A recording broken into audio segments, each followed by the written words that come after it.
Clicks நேயர்கள் அனைவருக்கும் நெஞ்சார்ந்த வணக்கம். இன்னைக்கு நம்முடைய அரசியல் பார்வையில் ஒரு முக்கியமான விஷயம் அலச போறோம். அதற்காக மூத்த பத்திரிகையாளர் கோட்டீஸ்வரன் அவர்கள் இணைந்திருக்கிறாரு. வணக்கம். வணக்கம். நல்லா இருக்கீங்களா? நலமாக இருக்கிறேன். அதாவது 2026 தேர்தலுக்கு இன்னும் டைம் இருக்கு, 2 வருஷம் இருக்கு. ஆனா இப்ப அதோட ஸ்பீட் லெவல் பாத்தீங்கன்னா வேற லெவல்ல போயிட்டு இருக்கு. இன்னொன்னு திராவிட கட்சிகளுக்கு பேராபத்து. இனிமேல் சீமானோட வளர்ச்சி 8% வாங்கியிருக்காரு இந்த நாடாளுமன்ற தேர்தலில். இதுல விஜயோட கூட்டணி சேரும்போது கண்டிப்பா 25 சீட் அடிப்பாங்க, 30 சீட் அடிப்பாங்க. ஸோ இவங்களை தவிர்த்து அரசியல் இருக்காது அப்படின்னு சொல்றாங்க. இது எப்படி நீங்க பாக்குறீங்க? அது இன்னும் 1.5 வருஷம் இருக்கு அப்படின்னு நம்ம அதை கடந்து போக முடியாது. இன்னும் 1.5 வருஷம் தான் இருக்கு. அதாவது அடுத்த மே வந்தா தேர்தல். இப்போ ஜூன்ல வந்துட்டோம் நம்ம. அப்போ இதெல்லாம் வச்சு பார்க்கும்போது விஜய் அவர்களோட அந்த அரசியலுக்கு வர அந்த நிகழ்வு, சீமான் அவர்களோட அந்த வாக்கு விகிதாச்சார வளர்ச்சி. முதல்ல சீமான் அவர்கள் ஆரம்பிப்போம். சீமான் அவர்களுக்கு இந்த நாடாளுமன்ற தேர்தலில் தேர்தல் ஆணையம் செய்தது பச்சை துரோகம். ஏன் இது ஒரு பத்திரிகையாளர் என்னங்க நீங்க துரோகம் செய்றீங்கன்னா, ஆமா, ஜனநாயகத்துல எந்த ஒரு கட்சியின் மீது தேர்தல் ஆணையமே தேர்தல் ஆணையத்தோட நோக்கம் நிறைய கட்சிகள் வரணும், நிறைய கட்சிகள் இருக்கணும், ஜனநாயகத்துல எல்லாரும் ஓட்டு போடணும், வாக்கு செலுத்தணும், நிறைய கருத்துக்கள் இருக்கணும், ஒரு டிஃப்ரெண்டான கருத்துக்கள் இருக்கணும், மக்கள் சார்ந்த கருத்துக்கள் இருக்கணும், ஒரு திட்டம் சார்ந்த கருத்துக்கள் இருக்கணும். அந்த மாதிரி நிறைய கட்சிகள் இருக்குது.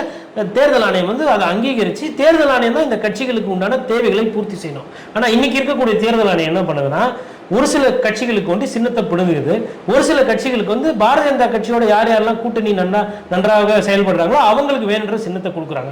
உதாரணத்துக்கு பிரஷர் குக்கர் பார்த்தோம் நம்ம டிடிவி தினகரன் அவர்களுக்கு. ஆர்கே நகர்ல அது அவர் வெற்றி சின்னம் எனக்கு வேணும்னு கேட்டப்ப அதை கொடுக்காம பரிசு பெட்டி கொடுத்தாங்க.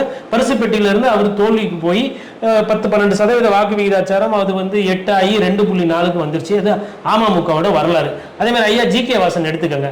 அவர் எந்த ஒரு தேர்தலையுமே ஒரு 5% வாக்கு விகிதாச்சாரமா இல்ல வெற்றி வாய்ப்பு பெருசா கடந்த ஒரு 10-15 வருஷமா வாங்கவில்லை. அப்படிப்பட்டவருக்கும் வேணுன்ற சின்னத்தை கொடுக்குறாங்க.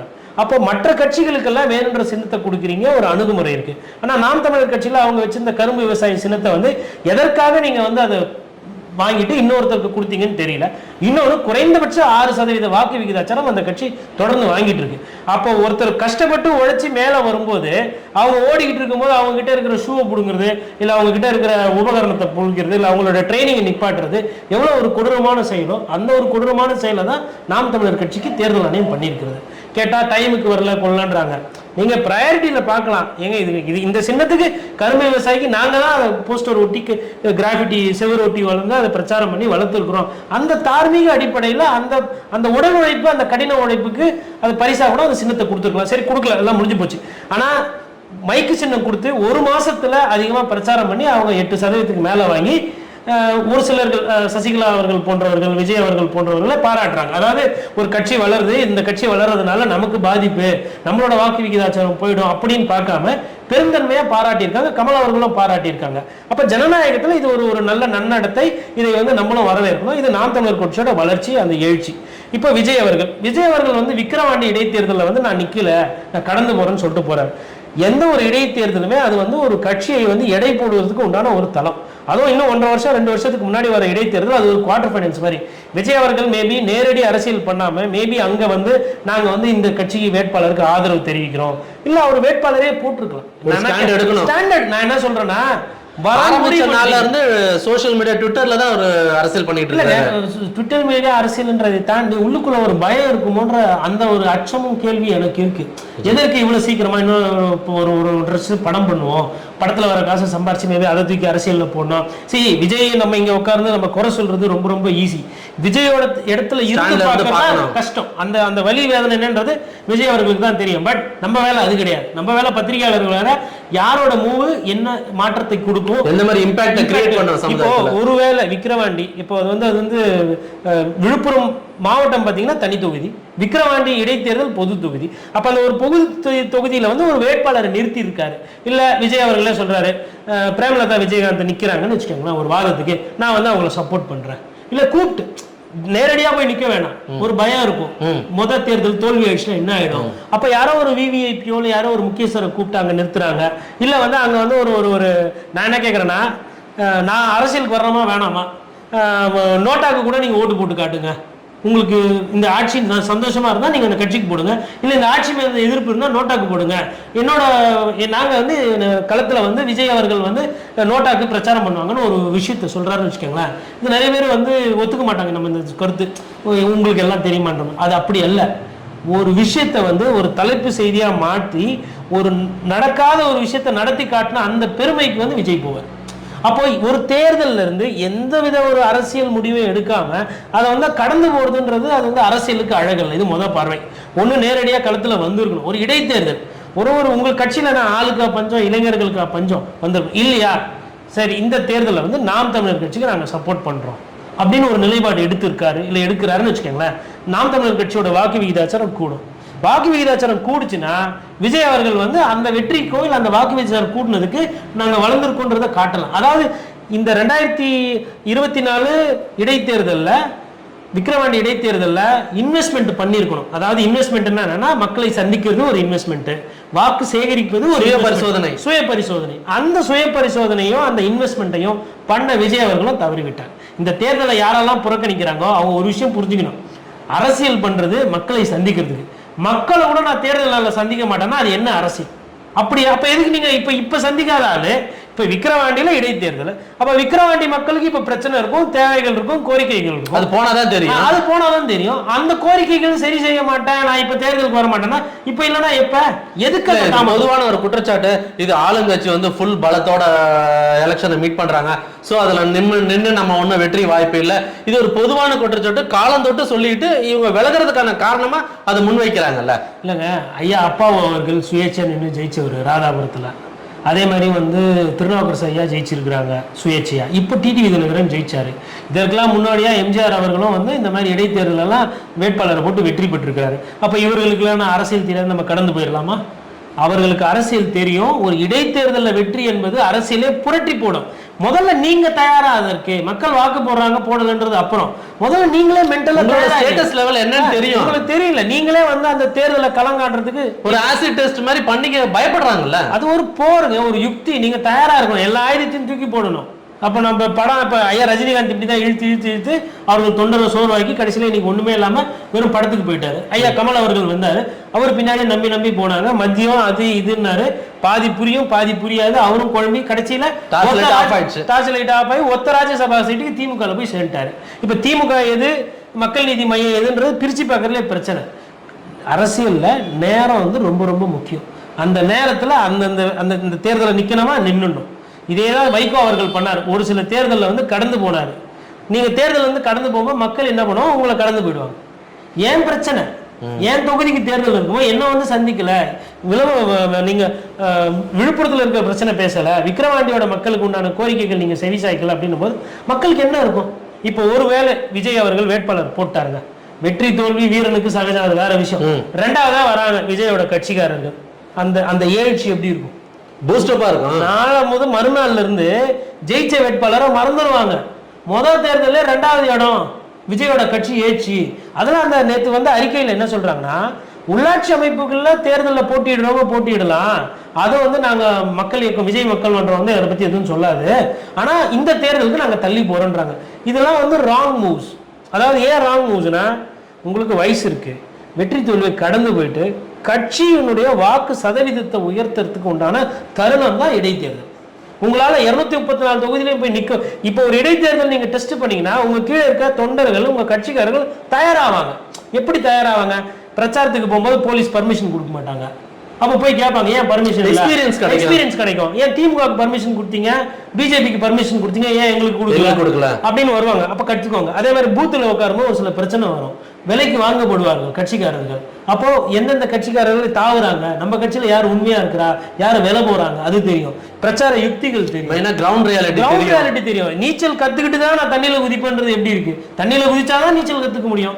அப்ப இதை வந்து யாருன்னா ஒருத்தர் சொல்லணும். 2 ஆப்ஷன். ஒன்னு நேர் அரசியல் இந்த தேர்தலில் வந்துடணும், இல்லையா அவரோட ஆதரவு இல்ல அவர் எந்த பக்கம் நிக்கிறாருன்றதை மக்களுக்கு தெளிவுபடுத்தணும். ரெண்டுமே பண்ணாம விஜய் அவர்கள் வந்து ஒரு சிறிய மிஸ்டேக் இதுல செஞ்சுட்டாரு. ஒருவேளை நீங்க அந்த கேட்ட ஸ்டார்டிங்ல கேள்வி, இவங்க எல்லாம் ஒண்ணு சேர்ந்தா எப்படி இருக்கணும், நீங்க சொன்னீங்க 20-25 சீட் அவங்க ஜெயிச்சிருவாங்க. 20-25 சீட்டுலாம் இல்ல, கொஞ்சம் மிஸ் ஆச்சுன்னா ஆட்சியை அவங்க பிடிச்சிருவாங்க. திராவிட கட்சிகள் தோக்கிறதுக்கு உண்டான சாத்தியக்கூறுகள் இருக்கு. நான் ஏதோ 19 பேசல. நடிகர் நாடாள முடியுமா அது இது அந்த கேள்வியெல்லாம் அப்புறம் வரட்டும் புரியுது. அப்படி வச்சிருந்தோம்னா நிறைய பேர் வந்து இன்னைக்கு பவன் கல்யாண் தான் வந்து ஆந்திர அரசியல இன்னைக்கு மாத்தி போட்டிருக்காரு குறுக்குல இருந்து நடிகர் தான். இது எப்படி பாக்குறோம்னா சீமான் அவர்களுக்கு இன்னைக்கு 8.2 விகிதாச்சாரம் வாக்கு இருக்கு. இது பாராளுமன்ற தேர்தல், அதாவது மோடி அவர்கள் பிரதமரா வேணுமா வேண்டாமன்ற கேள்வி. அந்த கேள்வியிலே சீமான் அவர்களோட வேட்பாளர் ஜெயிக்கணும்னு 8% வாக்கு போட்டாங்க. அப்போ சட்டமன்ற தேர்தல் வரும்போது அந்த வாக்கு விகிதாச்சாரம் கூடும். ஒண்ணு. இரண்டாவது, வளர்ந்து வர கட்சின்னு பாத்தீங்கன்னா இன்னைக்கு அது நாம் தமிழர் கட்சி ஒண்டிதான் இளைஞர்கள் கிட்ட அதிகமா வந்து டோட்டலா போயிட்டு இருக்காங்க. அது வந்து அந்த கொள்கை ரீதியா சித்தாந்த ரீதியா அவர் ஈர்க்கிறாரு, தமிழ் தேசியம் பேசுறாரு, அந்த உணர்வை வந்து கொடுக்குறாரு, அது போறாரு. அப்ப அந்த பிரச்சனைகள் இருக்கு. அந்த கட்சியில என்னன்னா கூட இருக்கிற அந்த 2ஆம் கட்ட தம்பிகளையோ இல்ல தலைவர்களையோ அவர் வச்சு படைக்கிறது இல்ல. 4 வருஷம் வச்சிருக்கிறாரு, அப்புறம் திட்டுறாரு, அவங்க ஓடி போயிடுறாங்க. அதான் அந்த கட்சியில பிரச்சனை. இதை தாண்டி அந்த கட்சி வளருது. விஜய் அவர்களை பொறுத்தவரையிலும் ஓப்பனிங் எப்படி பார்த்தாலும் அது விஜயகாந்த் அவர்கள் ஆகட்டும் இல்லை ரஜினி ஆகட்டும் இல்லை கமல் யார் வந்தாலுமே குறைந்தபட்சம் 7% இருந்து ஒரு 12% விகிதாச்சார வாக்குகள் நம்ம தமிழ்நாட்டில் இந்த மாதிரி பிரபலமானவர்களுக்கு வாக்கு போட்டிருக்காங்க. அப்போ விஜய் அவர்களுக்கு என்னன்னா விஜயோட கொள்கை என்ன, சித்தாந்தம் என்ன, மோடி அவர்களை எதிர்த்து கேள்வி கேட்பாரா, ஸ்டாலின் அவர்களை எதிர்த்து அரசியல் பண்ணுவாரா, எடப்பாடி மக்கள் போராட்டத்துக்கு வந்து நிப்பாரா கேள்வி. ஆமா, மக்கள் போராட்டத்துக்கு வந்து நிப்பாரா, எடப்பாடி பழனிசாமி அவர்கள் கடந்த காலத்துல அவங்க மீது ஊழல் எல்லாம் இருக்கேன் அதெல்லாம் பேசுவாரா, இந்த கேள்வி எல்லாம் இருந்தாலும் எனக்கு விஜய் பிடிக்கும், நான் விஜய் படம் பார்ப்பேன், விஜய் பாட்டு எனக்கு பிடிக்கும்னு சொல்லிட்டு கண்ண மூடிட்டு ஓட்டு போடுறவங்க இருக்கிறாங்க நிறைய பேர். இல்ல இப்ப குறுக்கிட்டு ஒரே ஒரு விஷயம், இப்ப நீங்க சொன்னீங்க அவர் அந்த படத்துல நடிக்கிறாருன்னு. இப்போ இவர் விக்கிரவாண்டியில போட்டியிடாததுக்கு ஒரு முக்கிய காரணம் தன்னுடைய படங்கள் வந்து இப்போ ரெடி ஆயிட்டு இருக்கு. அது 200 கோடி 300 கோடியில ரெடி ஆயிட்டு இருக்கு. ஸோ அந்த படங்களுக்கு வந்து தமிழக அரசால பிரச்சனை வரலாம், இல்ல வேற யார் மூலமாவது பிரச்சனை வரும்ன்ற பயம் இருக்கலாம்ல. இல்ல வரலாம், அதெல்லாம் இல்ல, வரும் அதை தாண்டிதான் வரணும். எல்லாருக்கும் வரும். நீங்க வந்து உடைச்சு பேசும் தோழர், அடிப்படையில என்ன அரசியல் வியாபாரம். ஏன் வியாபாரத்துக்கு புதுசா ஒரு ஆள் வந்தா என்ன பண்ணுவாங்க, பக்கத்து வியாபாரி அந்த வியாபாரத்தை உடைக்க பார்ப்பாங்க. இப்ப ரைடு எல்லாம் வருது இல்ல, இப்ப ஐயா ரஜினிகாந்த் அவர்கள் எந்த கட்சியை பத்தினா எதனா விமர்சனம் பண்றாரு? எதுக்கு நமக்கு எதுக்கு ஷாருக் கானு, சல்மான் கானு, ரித்திக் ரோஷன்,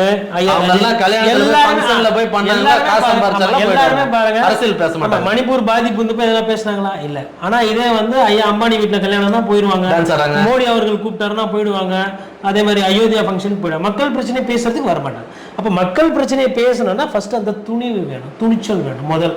இரண்டாவது, பணத்தின் மீது இருக்கக்கூடிய அந்த மமதை, அந்த பயம், அதை களையப்படும். அது 2 வரணும். அது 2 வரதுக்கு அப்புறம் தான் அடுத்த கால் வைக்க முடியும். கண்டிப்பா இப்ப 2026 ஒரு அரசியல் வராரு, அப்போ வந்து என்ன விஜய் வந்து கட்டி பிடிச்சி சுவால்வ போட்டு வாங்க விஜய் வாங்க எங்க ஓட்டை கொஞ்சம் எடுத்துக்கோங்க இப்படியா பண்ணுவாங்க? அப்பவும் அதே அழுத்தம் தான் இருக்கும். அப்ப நீங்க எவ்வளவு டபுள் ட்ரிபிளா இருக்கும். அதனால இப்பவே நீங்க களத்துல போய் பண்ணிருக்கணும். அப்ப என்ன ஆகுதுன்னா விஜய்க்கு வந்து ஒரு மினிமம் ஒரு 10% வாக்குகள் இருக்கும். சீமான் அவர்கள் ஒரு 10% வந்துறாங்க. இது ஒரு 10, இது ஒரு 10, இது 20 வச்சுக்கோங்க. ஒரு கணக்கு அரித்மெட்டிக்கு சொல்றேன்.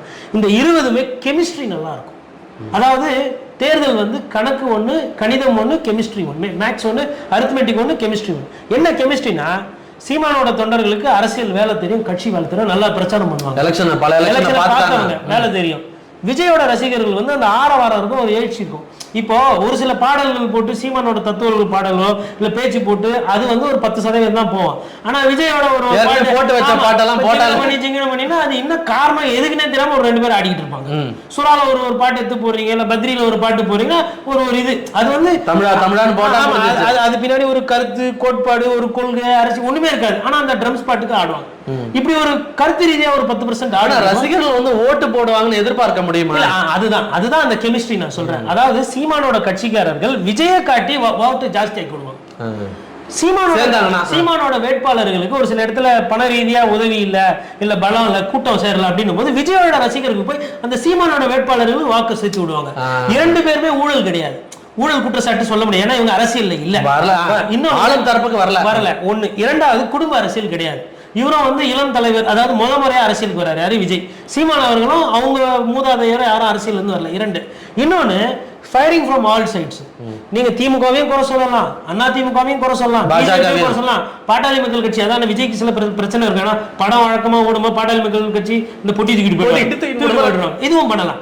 இன்னொன்னு, 2 பேருமே பட்டியலின மக்களோ சிறுபான்மையினரோ இல்ல இந்துத்துவ பிடிக்காத இந்துக்களோ அவர்கள் மீது ஒரு பாசம் கரம் கொண்ட ஒரு இது. இப்போ யாருமே வந்து கடவுள் மறுப்பு அந்த மாதிரி பேசுறதோ இல்ல வந்துட்டு இந்த வேற சில விஷயங்கள் மதவாதத்தை வெறுப்பேற்றுற மாதிரி அந்த அரசியல் கிடையாது. ஒன்னே ஒண்ணு, இதுக்கு கூட ஒருவேளை ஐயா திருமாவளவன் சேர்றாருன்னு வச்சுக்கோங்களேன், அந்த கூட்டணி வெற்றி கூட்டணி. ஆக்சுவலா திருமாவளவன் அவர்கள் வந்து ஒரு பிரபல பத்திரிகைக்கு பேட்டி கொடுக்கும்போது சீமானார் கூட தோழமை உண்டு, ஆனா அவர் சமூக நீதிக்கு எதிராகவும் பெரியாருக்கு எதிரான கருத்துக்கள் வந்து எங்களுக்கு முரண்பாடு இருக்குன்னு சொல்லியிருக்காரு. அது எப்படி? அதாவதுங்க, திமுகவோட முரண்பாடு இருந்ததுனாலதான் அண்ணன் வந்து கட்சியை ஆரம்பிச்சாரு. சமூக நீதி எல்லாம் நல்லா பண்றாங்க அப்படின்னா அப்ப எதுக்கு இப்ப கூட்டணி வைக்கிறாரு?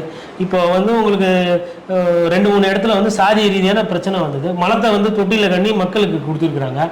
கோயில் உள்ள போக கூடாதுன்னு பிரச்சனை இருக்கு. அந்த 2 பிரச்சனைக்கு இன்னும் தீர்வு வரல. என்ன வந்தது?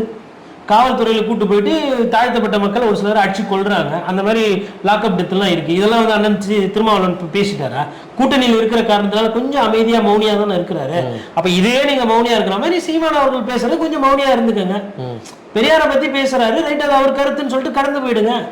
அது வந்து அது ஒண்டி குறையா சொல்றீங்களா? ஒவ்வாத கூட்டணி கிடையாது. அதாவது 234 தொகுதிங்க, 100 சீட்டு விஜய். நான் வந்து எதுவுமே இருக்கிறதுக்குள்ளதான் கணக்கு சொல்றேன். ஒரு வியூ. இது வந்து ஜோசியெல்லாம் சொல்லல, ஆரோட சொல்லல, சாத்தியத்தை சொல்றோம். நம்ம நடக்கக்கூடிய வாய்ப்புகள் இருக்கு. அரசியல் எது வேணா நடக்கும். 234 தொகுதியில 100 சீட்டு விஜய், 100 சீட்டு சீமான், 34 தொகுதி அண்ணன் திருமாவளவன் கூப்பிட்டு, அண்ணன் உங்களுக்கு 34 தொகுதி வேற யாரும் தரமாட்டாங்க. அதிமுக 34 கிடைக்காது, திமுக மாட்டாங்க. ஏன்னா ஏதோ ஒரு கட்சியில வந்து பாமக வரும். பாமக இருந்தா நீங்க அங்க போக முடியாது. நீங்க இல்லன்னா அங்க காங்கிரஸ் இருக்கும். அப்ப அந்த கூட்டணியும் டைட்டா இருக்கும். அங்க 34 கிடைக்காது. 34 திருமாவளவனுக்கு விசிகே கொடுத்து அப்ப காங்கிரஸ் எவ்வளவு சீட்டு கேட்கும்? அதோட பெரிய கட்சி. அப்போ திமுக அந்த நெருக்கடி. அதிமுக பொறுத்தவரை அவங்க ஃபர்ஸ்ட் சாய்ஸ் பாமக. இப்போ பாமக இருக்கிற இடத்துல விசிகே போய் சேர முடியுமான்ற ஒரு பிரச்சனை. ஆனா விஜய் அவர்களுக்கோ சீமான் அவர்களோ ஒரு கூட்டணி அமைக்கிறாங்கன்னா அது நேச்சுரலா வந்து அண்ணன் சீமான் இது திருமாவளவனுக்கு செட் ஆகும். இன்னொன்னு, திருமாவளவன் வயசு முதிர்ந்தவர். அவர் கூப்பிட்டு, அண்ணன் நீங்க 34 நின்னுக்கங்க, கூட்டணிக்கு ஒரு முக்கிய ஒருங்கிணைப்பாளரை நீங்க இருந்துங்க. அவரு 100 400 யார் அதிக சீட்ல ஜெயிக்கிறோமோ நாங்க வந்து முதல்வர் வேட்பாளர், கூட்டணி ஆட்சி அமைப்போம் அப்படின்னு ஒரு முடிவுக்கு வர்றாங்கன்னு வச்சுக்கோங்க. இந்த 3 பேர் எலெக்ஷன் அட்டகாசமா இருக்கும். அது இது ஏன் வந்து அட்டகாசமா இருக்கும்னா பப்ளிக்கு சாய்ஸ். இப்போ ஒரு ஹோட்டலுக்கு போறோம், இல்ல ஒரு சாலை கடைக்கு போறோம். அவங்க வந்து தோசை இருக்குது, பரோட்டா இருக்கு, இட்லி இருக்கு, சட்னி இருக்கு, இது இருக்கு, ஒரு 4 ஐட்டம் சொன்னா சாப்பிடுறவங்க சாய்ஸ் இருக்கு. இப்போ இங்க என்ன பிரச்சனைனா ரெண்டே சாய்ஸ் தான். ஒண்ணு பழைய புளி சாதம் இருக்குது, இல்லைன்னா வந்து மிச்சம் காலைல சுட்டு பிரியாணி இருக்குது. இது 2 தான். இது வந்து சனாதனம், இது வந்து சமூக நீதி. அப்போ இது எனக்கு புரியல, சூடா இல்ல, பழசா இருக்கு, கொடுங்கன்னா சாய்ஸ் இல்ல. மீறியானா கடை தரணும்னா அந்த கடையை மூடிடுறாங்க இந்த 2 பேர். அப்போ இவங்க வந்து அந்த ஒரு கட்டமைப்பை அமைச்சாங்க அப்படின்னா கண்டிப்பா அது வந்து ஒரு வெற்றி வாய்ப்பு கூட்டணியா மாறும். இன்னொன்னு, திருமாவளவன் அவர்கள் கூட இருக்கவங்களுக்கு வந்து கருத்தாகட்டும் அரசியல் ஆகட்டும் எல்லாம் ஊர்னவங்க இன்னைக்கு அவங்களும் வந்து அங்கீகாரம் வாங்கியிருக்காங்க.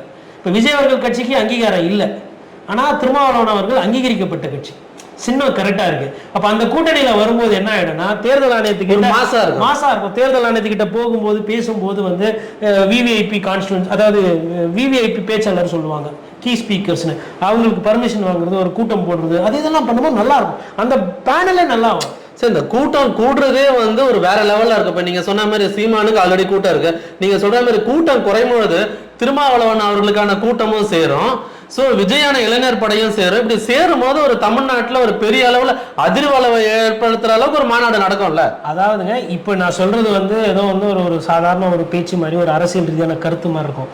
ஒருவேளை இது நடந்ததுன்னா இன்னைக்கு இருக்கிற ஆட்சியாளர்களுக்கு, அது மத்தியிலும் சரி மாநிலத்திலும் சரி இல்லை எதிர்கட்சியில் இருக்கிறவங்களும் சரி, தூக்கம் போயிடும், தூங்க முடியாது. ஏன்னா விஜய் அவர்களுக்கு கணிசமான பெண்கள் வாக்குகள் இருக்கு, சீமான் அவர்களுக்கு இளைஞர்கள் வாக்கு இருக்கு, பட்டியலின மக்களோ இல்ல ஜனநாயகம் பாதுகாக்கணும் அப்படின்றவர்களுக்கு திருமாவளவனோட வாக்குகள் இருக்கு. என்னன்னா இந்த கட்சியில இருக்கிற இளைஞர்களோ இல்ல கட்சிக்காரர்களோ கெட்ட பேரை சம்பாதிச்சிட கூடாது.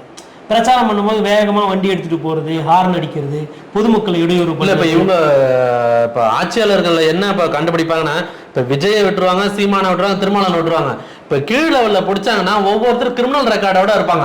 அதை மாட்டி தான் இவங்க பேர் மொத்தமா கேட்டாங்க. அதுதான் நீங்க கரெக்டான இடத்துக்கு வந்திருக்கீங்க. ஏன்னா இப்ப கட்சியில வந்து நிறைய பேர் என்ன பண்றாங்கன்னா, போட்டோ எடுத்து ஸ்கேன் பண்ணி நீங்க கட்சியில சேர்ந்துருங்கன்றாங்க. ஒரு ஸ்க்ரூட்டினியே, ஒரு கட்சிக்கு ஒரு தொண்டர் என்பவர் அவர் ஒரு அடையாளம், அவர் ஒரு அங்கீகாரம். ஒரு குற்ற புண்ணியில் இருக்கிறவங்க, ஒரு ஒழுக்கம் இல்லாதவர்கள் எல்லாம் கட்சியில சேர்க்க கூடாது. இடம் அடக்குறாங்கன்னு தெரிஞ்சு அவங்களுக்கு பதவி கொடுத்து வச்சிருக்கிறாங்க. இது இருக்குதுன்னு விசிகால இந்த பிரச்சனைகள் இருக்குது. அதே மாதிரி சீமான் அண்ணன் கட்சியில வந்து பாத்தீங்கன்னா ஒரு சிலர் வந்து ரொம்ப கடினமா பேசுறாங்க, வாய்க்கு வந்ததை பேசுறாங்க, திட்டுறாங்க.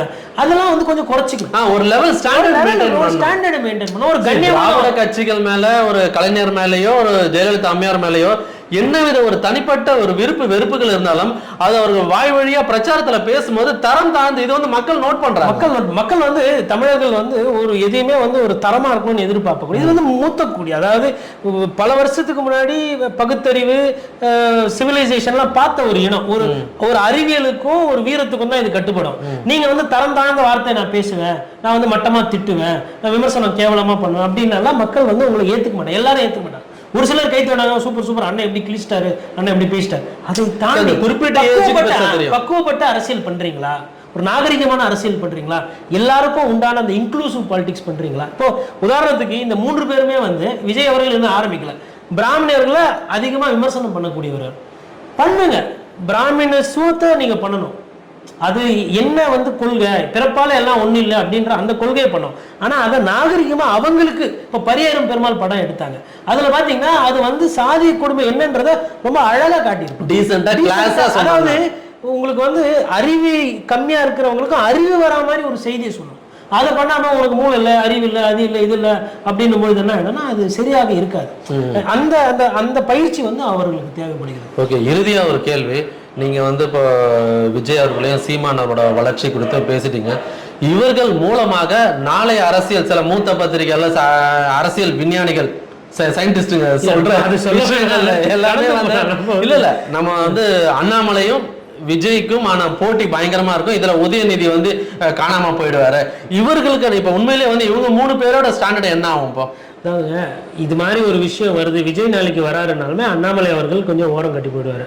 எடப்பாடி பழனிசாமி அவர்கள் அந்த கட்சியை வந்து கொஞ்சம் இன்னும் அதிமுக டைட் ஆயிடுச்சுனாலுமே பிஜேபியோட கூட்டணின்றது முடிஞ்சிடும். இப்போ 2026 வரும்பொழுது இன்னைக்கு பாஜக தலைமையில் இருக்கக்கூடிய கூட்டணியில் இருக்கவங்க நிறைய பேர் அதிமுக போறதுக்கு சாத்தியம் இருக்கு. அது வந்து இல்லைன்னா சொல்ல முடியாது. பாட்டாளி மக்கள் கட்சியில சட்டமன்ற வேட்பாளர் நிக்கிறவங்க என்ன நினைப்பாங்க, சட்டமன்றத்தில் தேர்தல் நின்று நான் ஜெயிக்கணுமா, இல்ல நான் 3வது 2வது வந்து நான் எதிர்கட்சி சொல்லணும்னு நினைப்பாங்களா? அப்போ 20% கணிசமா இருக்கக்கூடிய அதிமுகவை தான் அவங்க தேர்ந்தெடுப்பாங்க. யாரு? மற்ற கட்சிகள், சிறிய கட்சிகள். அந்த நிகழ்வுகள் நடக்கும்போது அண்ணாமலை அவர்களோட அந்த பேஸ் வந்து ஷேக் ஆகும். 1. 2வது, அண்ணாமலை அவர்கள் மாற்றப்படுறாரா இல்லையா அப்படின்ற அந்த ஒரு சில பேசு பொருள்லாம் இருக்கு. இப்ப விஜயம் உள்ள வந்துட்டாருன்னா விஜய் வந்து கண்டிப்பா இந்த தேசிய கட்சிகளோ திராவிட கட்சிகளோ நடுவுல இருக்கிற வாக்கு வங்கியில தான் அவர் உள்ள வருவார். அப்ப வருவாருன்னும் போது அவருக்கும் பிரச்சனை ஆயிடும். திமுக தலைவர் உதயநிதி ஸ்டாலினை பொறுத்தவரை என்ன பிரச்சனைனா, திமுகன்ற அந்த கட்சி வந்து இன்னைக்கு கிட்டத்தட்ட ஒரு குடும்ப அரசியல் தான் அவங்க பண்றாங்க. அப்போ அவங்க வந்து உதயநிதி அவர்களுக்கு தேவையான அந்த பலம், அந்த கட்சிக்காரர்களோட அந்த அந்த ஒரு உழைப்பு அதெல்லாம் சரி பண்ணி வச்சிருக்கிறாங்க. அப்படின்னும் போது உதயநிதி ஸ்டாலினுக்கு இருக்கக்கூடிய பிரச்சனை பெருசா மாறாது. திமுக ஓட்டு என்னவோ அந்த ஓட்டை வாங்கிட்டு அவங்க அப்படியே நிற்பாங்க. மேபி அவங்க வளராம வேணா நிற்கும். அது வந்து ஒரு சேச்சுரேஷன் பாயிண்ட் வந்துடும். ஏன்னா புதுசா என்ன இருக்கு அந்த கட்சியில, அதே ஐயா டிஆர் பாலு வருவாரு, அவரோட மகன் அமைச்சராவாரு, அதே ஐயா உதயநிதி ஸ்டாலின் வருவாரு. அதுக்கப்புறம் யாரு அந்த குடும்பத்துல இருந்தே வருவாங்களா? அதுக்கப்புறம் நீங்க துரைமுருகன் எடுத்துக்கங்க, அவரோட மகன். அதுக்கப்புறம் பொன்முடி எடுத்துக்கோங்க, அவரோட மகன். ஒன்று கிரிக்கெட் விளையாட்டுனாலும் சரி அவங்க முக்கியத்துவம் இருப்பாங்க, மாவட்ட செயலாளரும் சரி அவங்களுக்கு முக்கியத்துவம் இருப்பாங்க. அப்போ அதில் புதுசாக என்ன இருக்கு? புதுசாக ஒருத்தர் வளரணும், அந்த கட்சியில் வளரணும், மேலே வரணும்னா இல்லை. சரி, அவங்க வந்து தலித்துகளுக்கு உண்டான கட்சி, நாங்கள் சிறுபான்மையர்லாம் சொல்கிறோம். இப்போ தொடர்ந்து வந்து இஸ்லாமியர்ல இருக்கக்கூடிய செஞ்சி மஸ்தானு கூட மாவட்ட செயலர் பறிக்கப்பட்டிருக்கு. ஆவடி நாசர் அவர்களுக்கு மந்திரி சபையில் இன்னைக்கு இடம் கிடையாது. யாருன்னா ஒருத்தர் பெரிய தலைவராக இஸ்லாமிய தலைவர்கள் யாருன்னா திமுக உருவெடுத்திருக்காங்களா? ஆனால் இல்லை. சரி, அடுத்தது வந்து தலித் மக்கள் பார்த்தீங்க அப்படின்னா தலித்துகள் மாவட்ட செயலர் ஒரே ஒருத்தர் இருக்காரு நினைக்கிறேன். ஒரு தலித்துகளுக்கு உண்டான ஒரு பெரிய தலைவரும் வரல. எல்லாம் அண்ணா ஆராசா சொல்லுவாங்க. ஆராசா அந்த ஸ்டேட்டஸ்ல இருந்து மேல போய் பல வருஷம் கடந்து போயிட்டாரு. அவரு என்ன கேட்டா தனி தொகுதியில நிக்காம பொது தொகுதியில நின்று ஜெயிக்கணும். அவர் அந்த லெவல்ல இருக்காரு. அந்த லெவல் அது இல்ல, இந்த இதுல இருந்து போயிட்டாரு. அப்போ உதயநிதி ஸ்டாலின் அவர்களுக்குன்ற அந்த பேஸ் வந்து பிரச்சனை இருக்காது, அது ஷேக் ஆகாது. அவங்க வந்து 1, 2, 3 பொசிஷன்ல ஏதோ ஒன்று வந்துருவாங்க. 1, 2, 3 ஏதோ ஒன்று வந்துடும். திமுக பிரச்சனை இல்லை.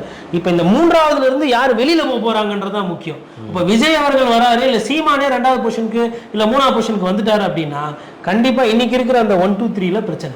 இன்னைக்கு வந்து 1 வந்து ஸ்டாலின் இருக்காரு, 2 வந்து எடப்பாடி இருக்காரு, 3 வந்துட்டு இவரு பிஜேபி இருக்காங்க, அண்ணாமலை. அப்போ இந்த 2 பேர் உள்ள வராங்க, விஜய் வராங்க, 3வது இடத்துக்கு வராங்கன்னா ஃபர்ஸ்ட் காலியாக போறது பிஜேபி. இல்ல அதிமுக பிஜேபியை காலி பண்ணிச்சுனாலும் அவங்க ஈஸியா வந்துருவாங்க. அவங்க 2 பேரும் ஒருவேளை கூட்டணி நிக்கிறாங்கன்னா அதிமுகவே காலி பண்ணுவாங்க. அந்த கூட்டணியில இன்னும் கொஞ்சம் ஓட்டு சேர்ந்துச்சுன்னா திமுக 2வது இடத்துக்கு வந்துடலாம். இப்ப இந்த 1 2 3 4 வந்து எப்படி வேணா போகும். இந்த 2 பேர் வந்தாங்கன்னா இந்த 3 பேர் ஒண்ணு சேர்றாங்கன்னா உங்களால கணிக்கவே முடியாது ரிசல்ட்.